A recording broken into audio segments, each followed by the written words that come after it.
The chivalric rules of love.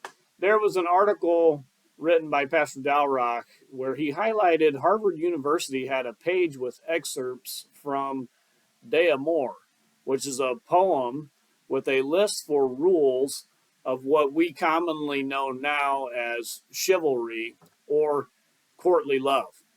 And so this was an English translation of a treatise on courtly love. And so there were 20 of these rules, and I want to, in the article, he kind of really zeroes in on one of those rules. There's a whole bunch. I'll put a link to the article in the chat here. But C.S. Lewis noted that we can't imagine a period of time when romantic love wasn't thought of as ennobling and sanctifying, as some kind of great righteous thing, romantic love. And he says, as a result, we assume that this is a Christian perspective, even though chivalry and courtly love come as a parody of Christianity, which was invented over 1,000 years after Christ. So he goes on to talk about that. I know I've talked about that a lot on my channel because I think this is important, but he zeroes in on one rule of this list of 20, which it's actually two rules, Rule 18 and 20, but they're kind of related. So Rule 18 is moral integrity alone makes one worthy of love. And then the second one, Rule 20, this is the one that's really, it says, a lover is always fearful. And he says this gets clarified that the lover is always fearful only goes in one direction. This is not the woman being fearful of losing the man's love. It's the other way around. He clarifies and he says, the lover continually fears lest he should, by some misfortune, displease his mistress or cease to be worthy of her love. The lover's position is one of inferiority. Even the hardened warrior trembles in his lady's presence. She, on her part, makes her suitor acutely aware of his insecurity by deliberately acting in a capricious and haughty manner. Love is a source of courage and refinement. The lady's apparent cruelty serves to test her lover's valor.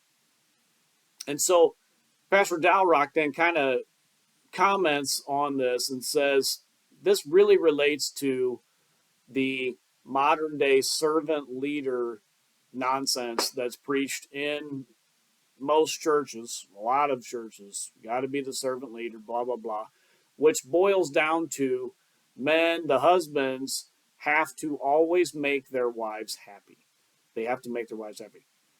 Relating to this rule of chivalry that a lover is always fearful. I am fearful that I'm not making my wife happy.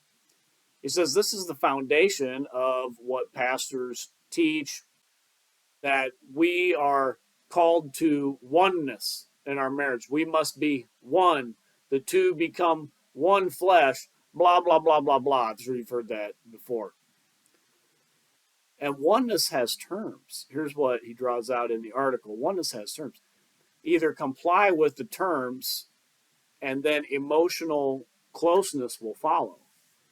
And if you don't comply with the terms, then the emotions will die. And so we need to act right. But precisely, we need, as husbands, we need to make our wives happy. You have to make your wife happy. If you do, then you are acting righteously. If you do, then the feelings will follow and you will be one with each other. Now, who sets these terms of how, happiness and oneness? Well, I mean, it's your wife, right? It's your wife.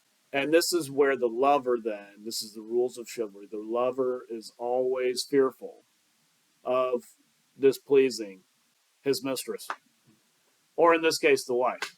Now, this is not Christianity. This is what we got to draw out there, though. This is not Christianity. This is the rules of chivalric love passed down from the 11th century on. And we got to get this correct. I mean, I really like how Pastor Dalrock draws this stuff out because, I mean, it's kind of ridiculous. Anyway, we'll get it turned around. And Christ is winning. He is building his church, and the gates of hell will not prevail against it. Until next time, this is the Postmillennial Man.